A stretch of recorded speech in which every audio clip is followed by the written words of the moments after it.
Destinations are not ready. Okay, I think it's still working. I think it should be working on Substack. I hope so. Not yet. I'll tell you what.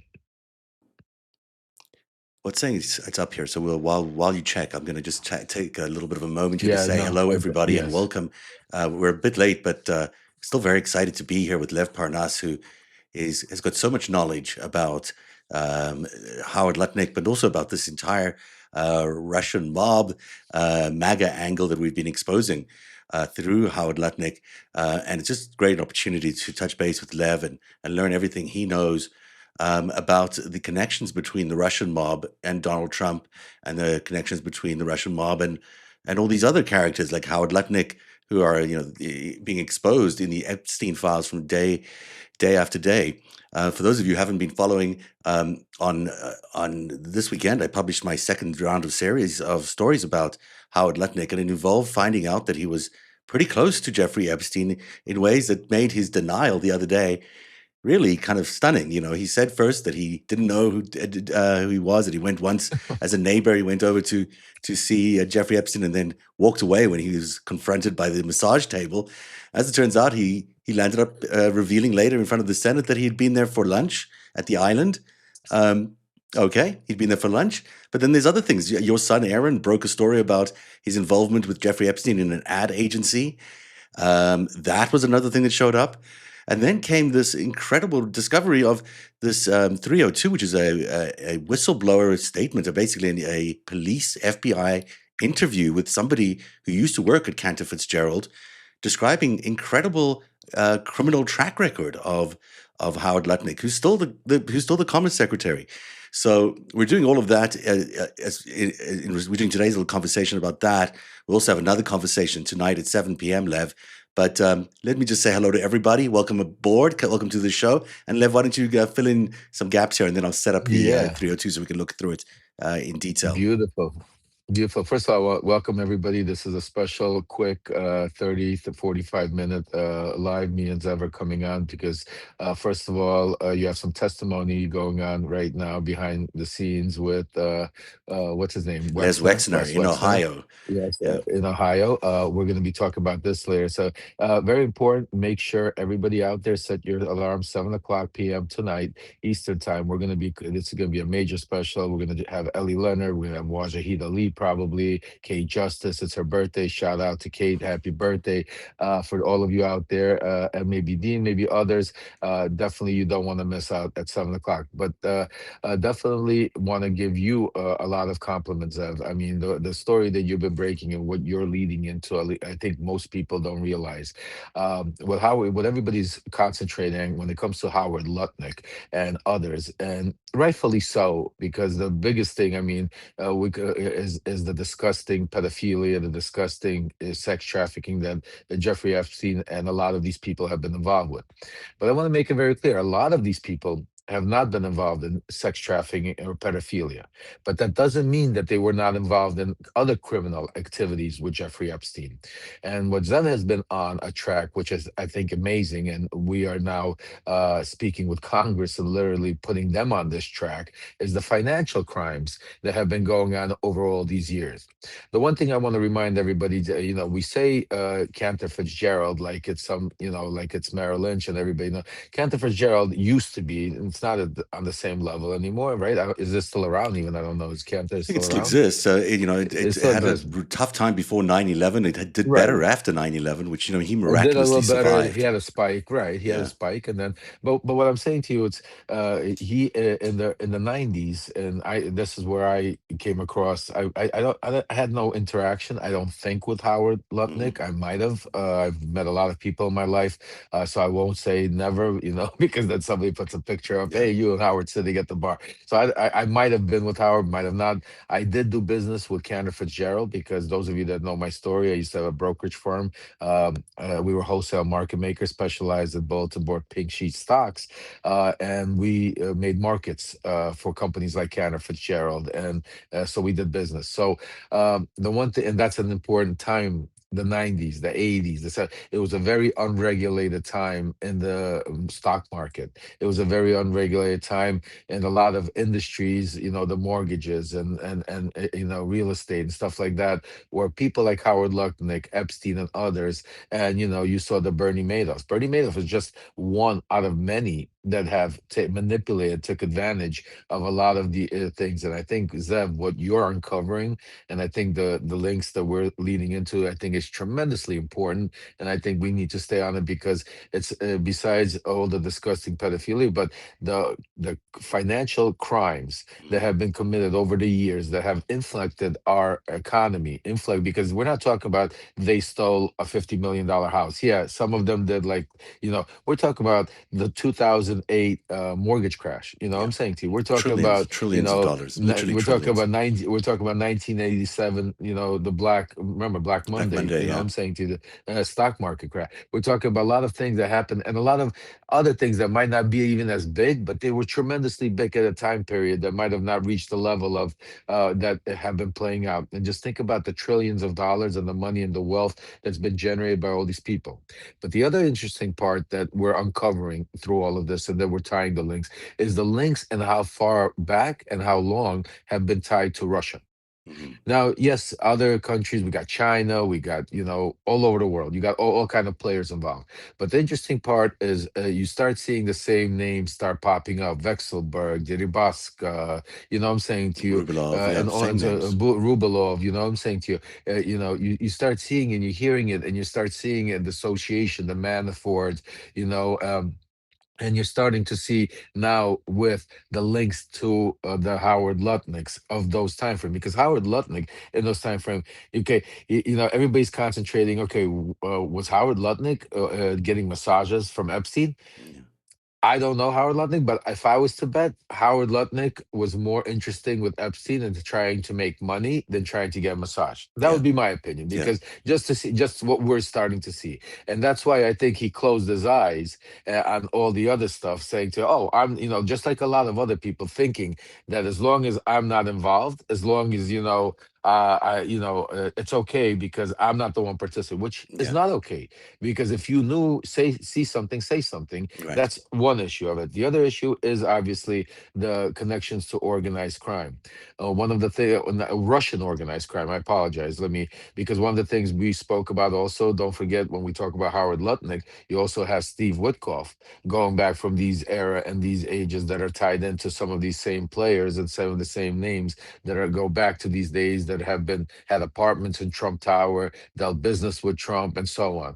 And then you also have, other interesting characters involved in all of this, players that somehow their names right now are slipping through, like Felix Sater. Hmm. Felix Sater is somebody that was intricately in part with a lot of organized crime in those time, Russian organized crime, as you could say it. He was also involved in the stock market manipulation and penny stock stuff like that. He was also involved with a lot of the players, and ending up being Donald Trump's associate or whatever his Yeah, he business works card at, said. there was a Yeah, business card he for worked him with. at I Trump mean, him and Michael, Organization. yeah, and then you had Michael Cohen. They were friends, and Yeah. they were doing it together. Again, without getting into Michael Cohen, people think we're not going to diverse this about Lutnick.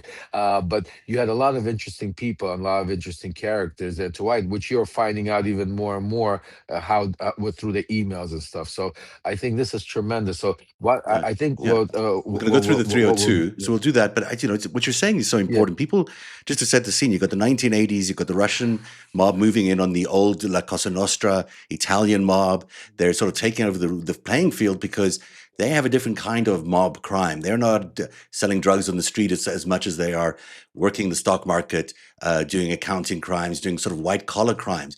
And that starts becoming the thing in New York and elsewhere. And it's in that era that Donald Trump rose to prominence, Epstein rose to prominence, and also Howard Lutnick rose to prominence. So this came through as a series of tips to the FBI, and finally resulted in a extensive interview that took place with the FBI over the phone. And this guy who's doing this, and let me just make sure that you can actually see my scrolling here, because it may be that. Yeah, there you go. So yeah, so this is a guy who had been in securities business for 32 years, not new at this at all. He worked for Cantor Fitzgerald. We're thinking that's what's redacted there from 2012 to Yeah. 2017. And from 2012 to 2015, he was based in, I think, the UK office is what they're trying to say. I'm not sure. In Hmm. 2015, he transferred to another location in New York and then was running the something unit of his location in the New York office. He has a Series 30 license, which meant he supervised regulatory reporting and held the most senior position in his unit, managing 50 people. He was in New York on when he left. That's all we know. So it goes on in remarkable detail. This is someone who really worked for Cantor Fitzgerald with a lot of knowledge about what was going on in there. He says, related to the fraud allegations made in his initial complaint to the FBI, because he initially phoned it in as a phone call, highlighted rope traders were gaining access to electronic trading platforms from their homes. The co-head of the brokerage was able to override controls that were in place to cover losses at X redacted. People within the company tried to rob the redacted pool of trading funds. The people trying to cover these losses would come to redacted because he had the Series 30 license. By robbing the various trading pools to cover losses, X advised it materialized the losses and the brokers were being robbed of revenue.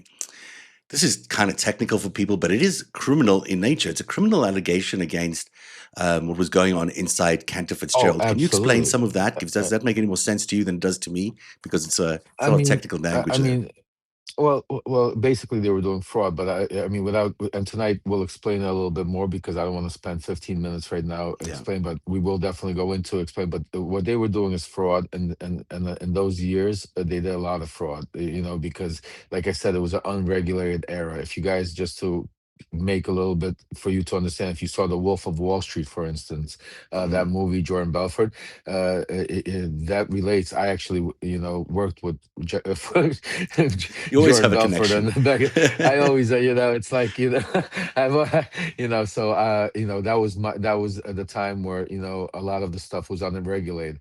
What my theory is, and just from what I'm hearing from little bits and pieces, and some of the stuff, and one of the reasons we're not seeing a lot of the 302s and a lot of the financial stuff, Zev, and Hmm. that's why we gotta keep digging, is because you're starting to you're seeing little bits and pieces. This is 2000, what, 17, Yeah. 2015, right? Yeah. Think about the stuff going back to the 90s.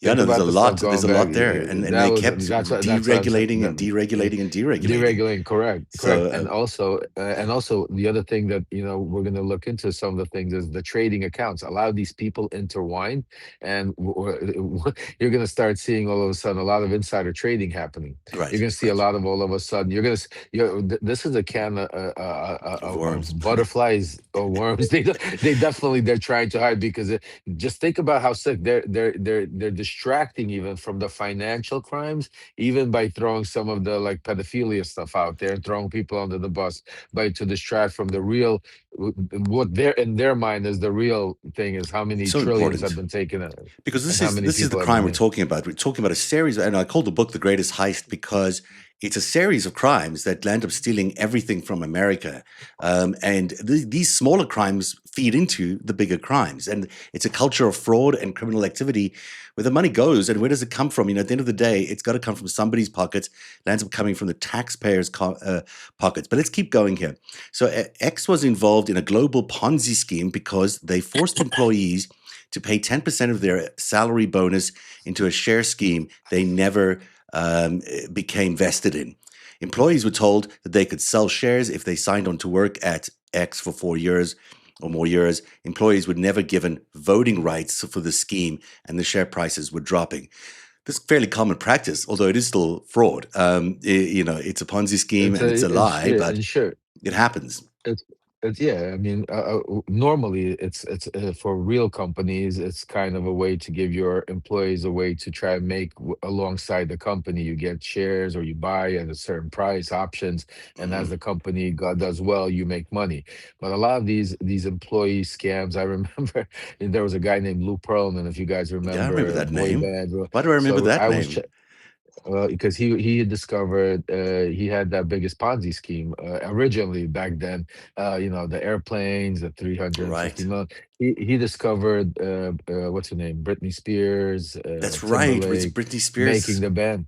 So and yeah, and the so other guys, the kids on not the new kids on the block, the other yeah, guys, yeah, in yeah, yeah, sync, yeah, in yeah, yeah. sync, or one of Instinct, those, instinct, yeah. Backstreet So I, Boys. w- I was Yeah. chapter 14 in his book. So towards the end, when towards the end, when Lou was on the run, when the feds were looking for him, he was trying to cut a deal and do business with me at the time. So part of what he was involved with is similar to what they are. They put together. It's called a employee fund, where employees could reinvest their money into this fund, and people, and they would be on paper, you would see great percentages, and but they would never be able to get their money or make their money. Right. Makes a lot of sense. Okay. Look at Well, I'm just trying to see if I can get us a better shot here, but I'll fix that in a second. Let's go back to the to what's going on inside this 302. So this is the second page now. X advised X and Cantor Fitzgerald were well known for money laundering. This is where it gets really interesting. Saying Cantor Fitzgerald, this is Howard Lutnick's firm, well known for money laundering. Cantor Fitzgerald had a history of crime, this guy says, who worked there. Senior officials have spoken about the money laundering that occurred there. Parabridge International Services, PIS, was an affiliate of X and Cantor Fitzgerald. PIS was where payroll passed through in addition to the money there you go. raised on charity days.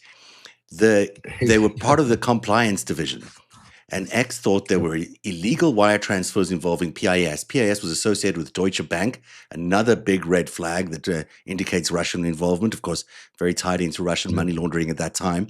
And they had accounts in Singapore and Hong Kong. Cantor Fitzgerald was paying brokers from foundations in other countries through PIS.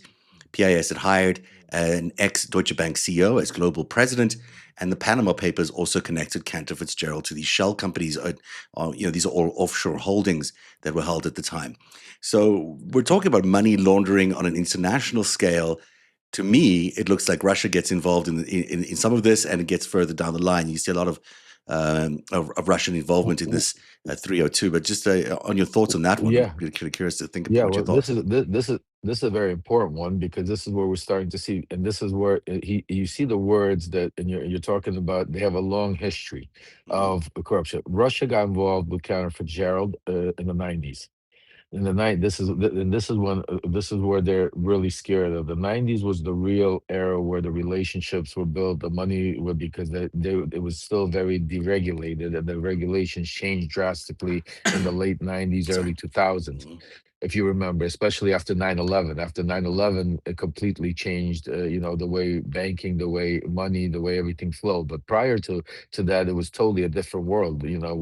Computers, we didn't have. I mean, Also, just think about prior to the Soviet 2000, Union it was had just and the collapsed, Soviet Union. right? Well, So all the that's what happened, right? When the Soviet Union collapsed, this was 91, I think. I think 91 was the yeah, time. yeah. So you had after like from 91 to like literally 97, you had 98, and then going further. But I'm saying to you, that time period, extremely, there was so much money that was smuggled out of the Soviet Union, and that was passed through shell companies, stock market, bulletin board companies, junk bonds, real estate properties, like Witkoff and Trump and all of that, and they were all intertwined. And that's why right now what you're seeing in the Epstein files is the link between all of these people going back to the 90s, and this was like the Epstein Club. Yeah, they made money together, they had sex rings together, and so they were all, and that's why I say they were all in the loop.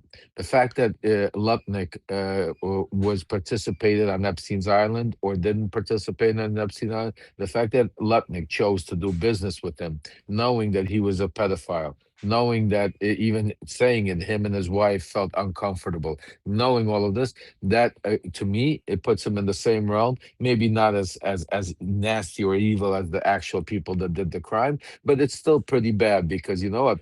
Walking by and seeing somebody being raped and turning away and not making a phone call, and I don't know how you could sleep with yourself at night. I don't know how you work, and and how much money was it worth it to close your eyes on all of that. So there's a lot of responsibility that goes with a lot of these financial crimes, because what you're seeing is a lot of these people, chose to close their eyes on the pedophilia and the sex trafficking to be able to do business because it benefited them financially.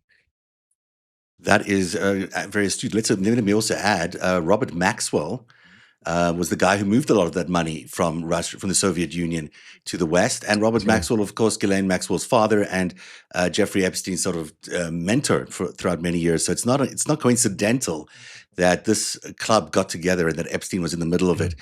Um, Cantor Fitzgerald ran a global. So this is continuing on with the fraud allegations here. So sorry, I left this out about Howard Lutnick. Howard Lutnick ran everything, and he maintained a very small circle. Lutnick instructed all of the fraud being committed. Instructed all of the fraud being committed. He used philanthropy as a smokescreen for illegal activities. Cantor Fitzgerald was not doing very well pre 9/11. After the events of September 11th, Cantor Fitzgerald was doing well. Cantor Fitzgerald couldn't afford people's salaries and then was able to hire people and give people opportunities after 9/11. I assume that's what they're talking about. That is interesting, and it names Howard Lutnick, the current Commerce Secretary, as the guy who's instructing all this fraud. Cantor Fitzgerald ran a global charity day in New York and London. They invited high-profile celebrities to come in and join staff on the trading floor for the day. The charity day revenue was raised through the trades placed that day, and employees gave up their salaries for the day. Brokers are paid on commission and advised if Cantor Fitzgerald was stealing the entire global revenues for the day, for the charity day, which is kind of stunning. This is a charity day for people who died in 9/11. Yeah. Brokers couldn't Yeah. earn their commission even if they did not participate in the charity day. Charity days raised $9 to $10 million a year, and it's thought it was arranged to raise nearly the same amount every year. Brokers were not given tax relief for the loss of revenue on charity days. Basically, Howard Lutnick appears to have been stealing this Yeah. money Yeah. for that was for his own staff, his Yeah. own victims Yeah. of crime, and he stole it. Yeah. Yeah, I mean, yeah, Lou Pearlman did the same thing. I mean, a lot of these guys. This is just the tip of the iceberg, Zev. I Mhm. mean, $9 million a year from here, 10 million a year here, 13 million here, and this is what this shows you. Just so you understand, these are people that were making hundreds millions of dollars a year. He did not need to take 9 million from his employees. I promise you that. It's already, it shows you where, and it shows you why Donald Trump is so close to him, because Donald Trump has the same MO. Doesn't matter how much money he's going to make, he's still going to try to screw you. He's still going to try to think. It's just the way the brain thinks, and it's hard to explain that because for me, it's easy to understand because my whole life I grew up around these people, mobsters, people with power, people that have a way of thinking, and it was always interesting for me to even realize, because you would see them, they would have so much money. Like, even example, like billionaires. Mhm. Like, all so many of these billionaires that literally like could just sit there, their great kids, and none of them have to work. They could just, that's so much, and they literally, we would sit there like on a 350-foot yacht talking about how to run a government, like, how to introduce Azerbaijan to Donald Trump, and then how Turkey, and like, why do you need that? Like, you know what I'm saying? Well, Like, same thing here. Like, Howard Lutnick, you're making all this. Why do you need to go steal $9 million? Because it's in the blood. It's just like Donald Trump. Why do you need to go try to, after your contractor paid, did the work for you? Why do you need to go try to sue him and to pay him half? Like, why? It's in the it's blood. just what it's they it's do. part It's of them. just what they It's that do. it's that corruption. It's like, it's right. That's why, some people say that some of the smartest and some of the most ingenious people in the world were criminals, and if they used their brain for not criminality but for good, they could have been geniuses. You know what I'm saying? And I believe that because, it takes a lot harder to live your life, and because I've lived my first 50 years Mm. living a life of basically constantly thinking of how, like, crime, whatever you want to call Yeah. it. I've been living my next 5 years since I my rest in a pure life where you don't have to think about it. And I can tell you, it's a totally different Oh, lifestyle, I'm sure it where must you're be a thinking lot more of how, chill. Oh yeah, like pay your taxes. Back then you're worried about everything: who you're Mm, speaking to, how many phones, who you're texting, how you're doing this, how where the money's coming from. You're mm. constantly it doesn't matter how much money it is. Like it doesn't matter what you're going to buy a car. You're thinking about how to not pay tax on that car, even though you could buy 20 Even though you cars. can It's afford like it, you're still thinking about how you yeah, can screw it's amazing. somebody. That's the mentality. That's the key. I want everybody to understand what we're dealing with the Lutnick. It doesn't, because people usually, and that's why they get away from it. That's why very important, because I got to run soon. Yeah, But the reason why they get away from it, Zev, is because most people think to themselves, like, why would Lutnick need to steal $9 million when he's worth $1 billion? yeah, Why would Trump need to go sue this guy? And they get away with. They start thinking, oh, so it's just a disgruntled employee. That's it's just somebody just trying to do it. These people don't need that headache, but they do, because that's the life they live. I'm sorry. Look, we still have yeah. another 10 minutes, so Yeah, I'm sorry to let's whip you quickly guys see if up. we can run through that. It's really fascinating, your insight Yeah. into that kind of mindset that they're in. So then he's stealing this money from the charity days. And of course, it's important to remember that Cantor Fitzgerald was badly hit by 9/11. They lost 600 plus employees. Howard Lutnick himself miraculously did not show up to work that day for reasons that are still, people question, although he has legitimate reason for not being there. He survived. Obviously, his brother didn't. Many people in the company didn't, and that's why they had the charity day in order to raise revenue for the families of the people there. Now, I noticed a name there that looks to me like it might be the name of the whistleblower, and it should be redacted, I suppose. It's not there. I'm gonna just get past it because then I want to check it out later. Lutnick is a neighbor of Jeffrey Epstein in the adjoining property at 11 East 71st Street, New York, New York. Lutnick bought the property for $10 through a trust. Les Wexner and Epstein owned the building. Lutnick bought it at a very roundabout way from Epstein. And now we know through another whistleblower account that that was through a bunch of trusts, and we've checked it out with the real estate transactions in New York. And in fact, it was sold for $10. Clearly, there's something going on there. You don't give away a mansion for $10 to somebody. No, And Les Wexner no. gave away the mansion next door to Jeffrey Epstein for $1. And he gave Epstein's mansion away, right? He Yeah. gave he So gave Les Wexner gives away. I wish he. How do you get? where's How do my you get a mention, man? Les? Where's my? Why not me? What do you gotta do to get a mansion? I want Yeah. to know. Well, you probably have to do a lot, right? I mean, that's the point behind everything. Well, Is that's Weg? what we're trying. That's what we're trying to find out, Yeah. Les. We want to know Yeah. what. Because Wexner, if Wexner doesn't want to be associated with whatever criminal activities taking place in whatever his homes or other people, so he gives the mansions away.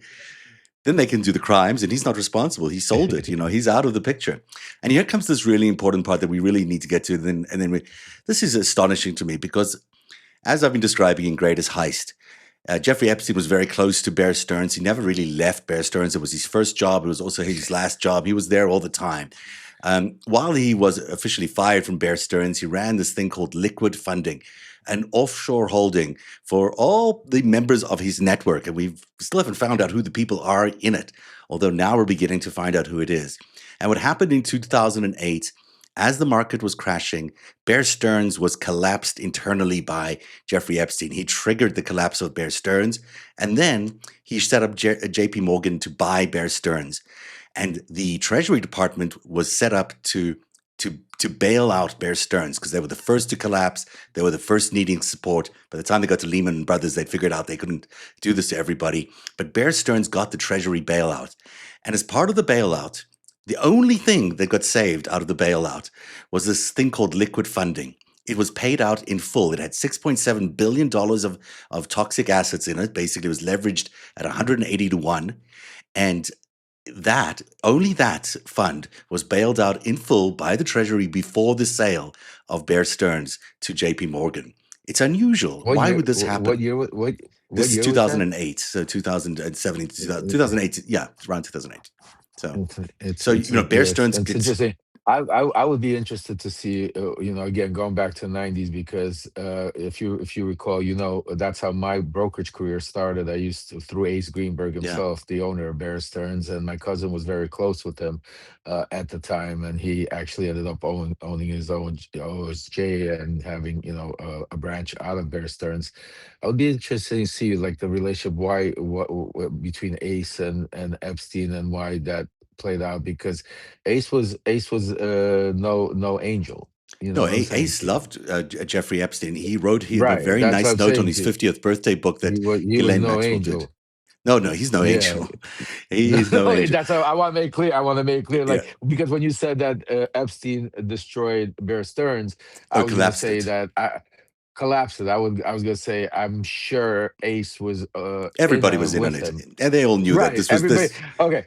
Everyone I was don't in the have my loop. shirt on. Everyone's in the loop. Yeah. Okay. I don't have my shirt on. But yeah. Okay. Thank you. That's what I wanted to make sure. Because the Okay. other thing is, without. Yeah. yeah, Yeah. because you got, Ace Greenberg was also Donald Trump's key broker and Yeah. banker. That So exactly. he was Yeah. also Robert Maxwell's broker, and So he crazy. and Bronfman and a bunch of others, and clearly also had a relationship with Lutnick. So Back in the day, all the right? characters, every single one of them that was involved in this, were all connected through Bear Stearns, which is Bear why Stearns. Yeah. Jeffrey Epstein's liquid funding, which was partially owned by Bear Stearns, is the only thing that was saved. All of their assets, all their friends' assets, the Donald Trump casino money It or makes it Lutnick's makes money, everything sense. was inside liquid funding.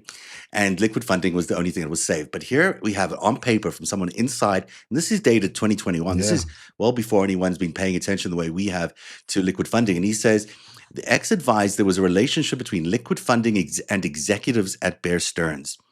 When Bear Stearns collapsed, the executives moved to X, or they went to a Russian hedge fund. Don't know what that is.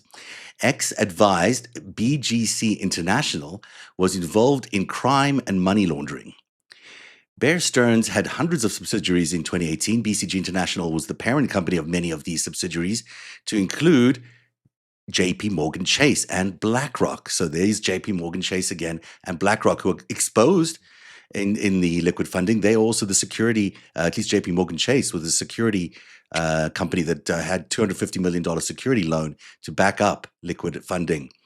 BGC Partners made subsidiaries all over the world, to include Delaware, Cyprus, and Malta. These are all typical money laundering operations. Oh. BGC Yep. International used many of the same intermediaries as Interjura, which was associated with Paul Manafort. Renaissance Capital, if you remember Renaissance Capital. So that ties Paul Manafort. Yeah. Renaissance was Vexelberg. No, not Vexelberg. What's his name? Renaissance was Intersto, uh, Vexelberg, could be in Vexelberg. Or was it I don't think it was Deripaska? Deripaska. I think it was Deripaska? I think it was Deripaska. Well, it was one of them. It That was makes definitely sense because Paul one. Manafort was Yeah, connected to Deripaska. yeah, That's in yeah, fact yeah, what yeah, yeah. happened in Ukraine. Renaissance Capital, Yeah, Renaissance yeah. Capital. Yeah, That's yeah, a good. yeah. I remember. I That's did because I think that I had the business with them. That's why really you're ringing names. well. Good. I'm glad you're here, because what we're looking at is, Howard Lutnick, the Commerce Secretary, is obviously connected to Jeffrey Epstein, liquid funding, which is questionable at best. Bear Stearns, what happened with J.P. Morgan, and Paul Manafort, who's connected to Deripaska. This is like the who's who of the 2016 How to Make Donald Yeah. Trump President. I mean, this Thank is you. the same crowd. It's the same crew. So, Same. Same. and all through Russia, all through the same money flows. This is not really about whether whether Lutnick went to the island. This is about the Yeah. Russian mafia. The Russian mob is in the White House. The Russian mob that brought Donald Trump is in the White House, and they're running things everywhere. And this is one of the dons, basically, the deputies there. Yeah, I mean, literally, people don't understand what's going on right now. Today, also, just quickly, because, and we'll end it off with a teaser, because, folks, you definitely want to join us 7 o'clock, because 7 o'clock, we're gonna really go into it, details, a lot about this stuff. But today, they stopped the trilateral peace talks ended between Russia, Ukraine, and the United States. I don't know, the media doesn't report on it. We talk about it. We're going to do a special about it sometime during the week also. But basically, nothing is moving. The pressure that Witkoff and Kushner are putting on Zelensky himself is already finally coming out and saying they're pressuring us to take over Donbass. They're pressuring us to go into some crazy deal. The bottom line, and I keep saying it, Zev, which we're going to be talking about very soon, is Nord Stream 2. Mm. And we're going to be talking about realization of Russian integration of of Russian oligarchy and American oligarchy in open sight. We're moving literally weeks, months from that starting to happen as things are playing out. So yeah, the right now the White House is compromised. It's being run literally from the Kremlin right now because, and not because it's like just a puppet, but because Trump in his mind, Putin, and that's why people think, oh, Trump's scared of Putin. Oh, Trump does not feel that way. Putin is a mastermind. Putin makes Trump feel like Trump is the winner. Yeah. Putin makes Trump feel like Trump. So I want everybody to understand the psyche, and we're going to end off and we'll continue later. This is very, very important because I know Donald Trump very well. I know Mm. Putin. I know people around. The way this has been set up, where Donald Trump thinks that he's winning on every game. He's winning in the Middle East. He's winning in Ukraine. He's winning in the PR. He's winning. He's going to take over here, and and in his game, the big announce is going to be all this money that he's going to be able to try to trickle in supposedly into. Forget about the corruption, but the announcements and all of this through all of these gas, oil, all of these minerals, all of these transactions that you're seeing play out. What's it called? But at the end of the day, it's all being run by Putin. It's being controlled by Dmitriev, who their puppets is Witkoff and Kushner. Witkoff is more compromised than all of them. Kushner is there, has no idea what plan is that. He's overwhelmed. I've been told that in some of those meetings, if you've ever been in a meeting with Jared Kushner, this is how he talks. And again, I'm not trying to Yeah. insult him but he's a very, very like, S- hello, like he's very like he's not a Soft-spoken and confrontational, yeah, soft spoken. Yeah, so I'm saying to you, I just can't even imagine like him, with sitting these with big Putin, guns. getting history, sitting with Putin. Just think about it. The Yeah. the first thing they sat down was for a 3 hour history lesson. Hmm. Witkoff heard that 3 hour history lesson three times at least. Yeah. Just so you understand that Witkoff could recite the Russian history better than I think Putin himself by now. That's how So again, folks, all roads lead back to Russia. A lot of this is a lot bigger. Some of this pedophilia and sexual. Oh, I'm not sure what happened there. You just froze up a little bit, but maybe you'll come back. Let's just see. Lev, you there? Let me see if I can get you back here. Well, he had to go anyhow. So I guess that's it for Lev. We'll leave it there. I want to thank you all for being here on this special event that we threw together because we just wanted to share with you all this 302 that we've been uncovering. There's tremendous information here, and we'll continue to cover it tonight at 7 o'clock when we do our special report. We shall see you then with a great group of people at 7 p.m. tonight here on Narrative. And thank you very much for joining us on today's coverage. Have a great day.